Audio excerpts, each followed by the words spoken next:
നന്ദ, ചില കാര്യങ്ങൾ തുറന്ന് സംസാരിക്കേണ്ട സമയമായിരിക്കുന്നു.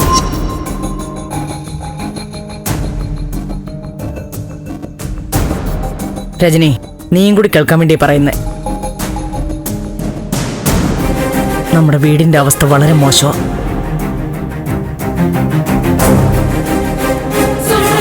പ്രത്യേകിച്ചും നമ്മുടെ സാമ്പത്തിക നില. നിങ്ങൾ അറിഞ്ഞിട്ടുണ്ടോ ഇല്ലയോ എന്ന് എനിക്കറിയില്ല. ഞാൻ പക്ഷെ ഇന്ന് അതൊക്കെ അറിയുന്നത്.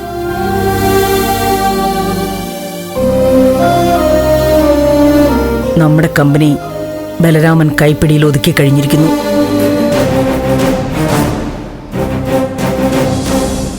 വാഹനങ്ങളൊക്കെ കൊണ്ടുപോയത് കണ്ടില്ലേ? അമ്മേ, അതൊക്കെ പിന്നെ സംസാരിക്കാം. എല്ലാം പിന്നെ സംസാരിക്കാന്ന് പറഞ്ഞ് മാറ്റിവെച്ചത് കൊണ്ടാണ് നമുക്ക് ഇങ്ങനെ ഒരു ഗതി വന്നത്.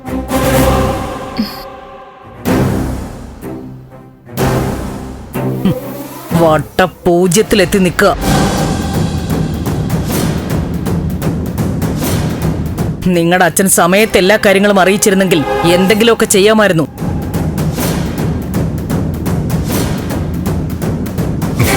സിദ്ധു അവിടെ ഇരിക്കേ, എനിക്ക് സംസാരിക്കണം. അച്ഛാ, നമുക്ക് സംസാരിക്കാം.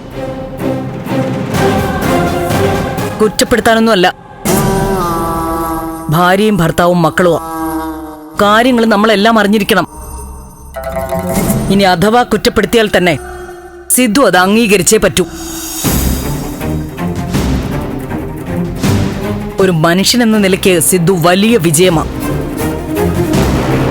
സിദ്ധുവിന്റെ പേര് ജനങ്ങൾ ഓർക്കും. പക്ഷേ ഗൃഹനാഥനായിട്ട് പല ഘട്ടത്തിലും ഒരു പരാജയമാണ്.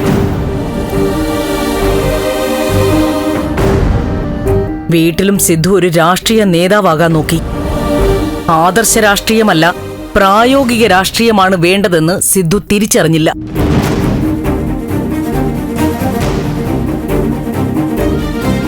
ഇപ്പൊ അനുഭവിക്കുന്നത് ഞങ്ങള്. വാഹനം കൊണ്ടുപോകാൻ ആള് വന്നപ്പോ സിദ്ധു താക്കോലെടുത്തു കൊടുത്തു. നാളെ മുതൽ നമ്മൾ എങ്ങനെ യാത്ര ചെയ്യുമെന്ന് ചിന്തിച്ചിട്ടുണ്ടോ?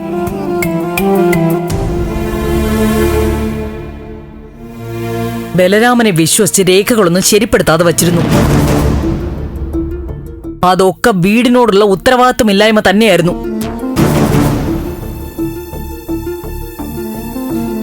അമ്മേ, അച്ഛൻ നല്ലതിനു വേണ്ടി ഇതൊക്കെ ചെയ്യുന്നേ. ആ, അച്ഛനെ പറയുമ്പോ നിനക്ക് പൊള്ളും. സിദ്ധുവിന്റെ ഏറ്റവും വലിയ പിടിപ്പുകേട് നിന്റെ കാര്യത്തിലായിരുന്നു. ഭാര്യാന്നും പറഞ്ഞു കൊണ്ടുവന്നവളെ ഇവിടുന്ന് പറഞ്ഞയക്കണമെന്ന് സിദ്ധുവും കൂടി വാശി കാണിച്ചിരുന്നുവെങ്കിൽ MLA സ്ഥാനവും പോയി അണികളുടെ കല്ലേറൊക്കെ ഏറ്റുവാങ്ങേണ്ടി വരില്ലായിരുന്നു. സിദ്ധു ഇന്നും മന്ത്രിയായിട്ടിരുന്നേനെ. അതൊന്നും ആവണ്ട, പോട്ടെ.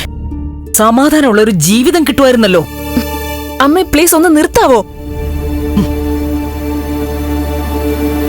പ്രഭ പറഞ്ഞോട്ടെ മോളെ. പ്രഭ പറയുന്നത് ചിലതൊക്കെ ശരിയാ.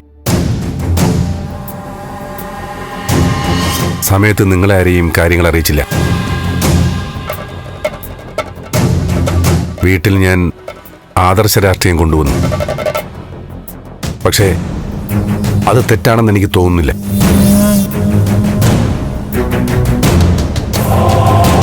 ഇനി തോന്നുകയുമില്ല. ശരി, തോന്നണ്ട. ഞാൻ ചില കാര്യങ്ങളൊക്കെ തീരുമാനിച്ചിട്ടുണ്ട്. ഒക്കെ നാളെ പറയാം. ഫ്ലവേഴ്സ് ഒരുക്കുന്ന കാഴ്ച വസന്തം യൂട്യൂബിൽ പ്രേക്ഷകർക്ക് ലൈവായി കാണാം. ഫ്ലവേഴ്സ് കോമഡിയിൽ ജോയിൻ ചെയ്യൂ, ആസ്വദിക്കൂ.